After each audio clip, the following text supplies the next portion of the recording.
ایک رات سلطان محمود غزنوی کو کافی کوششوں کے بعد بھی جب نیند نہیں آئی تو اپنی غلاموں سے کہنے لگے، لگتا ہے کسی مظلوم پر آج ظلم ہوا ہے، تم لوگ گلیوں میں پھیل جاؤ اور اگر کوئی فریادی نظر آئے تو اسے میرے پاس لے آؤ۔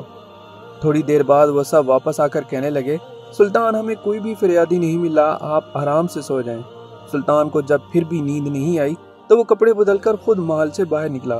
محل کے پچھواڑے میں حرم سرا کے نزدیک انہیں کسی کی فریاد سنائی دی، اے اللہ، سلطان اپنے محاسبوں کے ساتھ محل میں عیش و عشرت کی زندگی گزار رہا ہے اور محل کے حکم میں مجھ پر ظلم توڑا جا رہا ہے۔ سلطان نے کہا، کیا بات کر رہے ہو؟ میں محمود ہوں اور تمہاری فریاد رسی کے لیے آیا ہوں، مجھے بتاؤ کیا ظلم ہوا ہے تمہارے ساتھ؟ آپ کے خواص میں ایک شخص جس کا نام میں نہیں جانتا ہر رات میرے گھر آتا ہے اور میری بیوی پر ظلم و تشدد کرتا ہے۔ سلطان نے کہا، اس وقت وہ کہاں ہے؟ تو اس شخص نے کہا، شاید اب وہ چلا گیا ہے۔ سلطان نے کہا، دوبارہ جب وہ آئے تو فوراً آ کر مجھے اطلاع کر دو۔ پھر سلطان نے محل کے دربان کو وہ شخص دکھایا اور کہا، جب بھی یہ دربار آئے تو اسے سیدھا میرے پاس پہنچا دو، اگر میں نماز کی حالت میں بھی ہوں تو پرواہ مت کرنا۔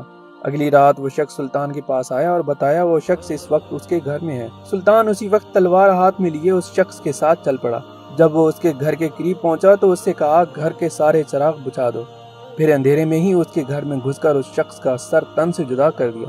پھر سلطان نے حکم دیا کہ چراغ روشن کر دو۔ اس شخص کا چہرہ دیکھا اور سجدے میں گر پڑا۔ پھر گھر کے مالک سے کہا، اگر کچھ کھانے کو ہے تو لے آؤ، مجھے بہت سخت بھوک لگی ہے۔ اس شخص نے کہا، آپ جیسا سلطان مجھ غریب کے گھر کھانا کھائے گا؟ سلطان نے کہا، جو کچھ بھی ہے لے آؤ۔ وہ شخص ایک سوکھی روٹی اٹھا لایا جسے سلطان نے بڑی رغبت سے کھایا۔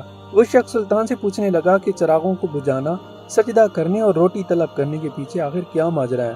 سلطان نے فرمایا، میں نے جب تمہاری داستان سنی تو سوچا کہ میری سلطنت میں ایسا ظلم کرنے کی ہمت صرف میرے کسی بیٹے کو ہی ہو سکتی ہے۔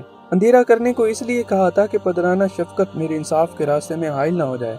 چراغ جلنے پر جب میں نے دیکھا کہ وہ میرا بیٹا نہیں ہے تو میں سجدہ شکر بجا لایا۔ کھانا اس لیے مانگا کہ جب سے مجھے تمہاری مصیبت کا علم ہوا میں نے اللہ کے سامنے قسم کھائی تھی کہ جب تک تمہیں انصاف نہیں مل جاتا میرے اوپر روٹی حرام ہے۔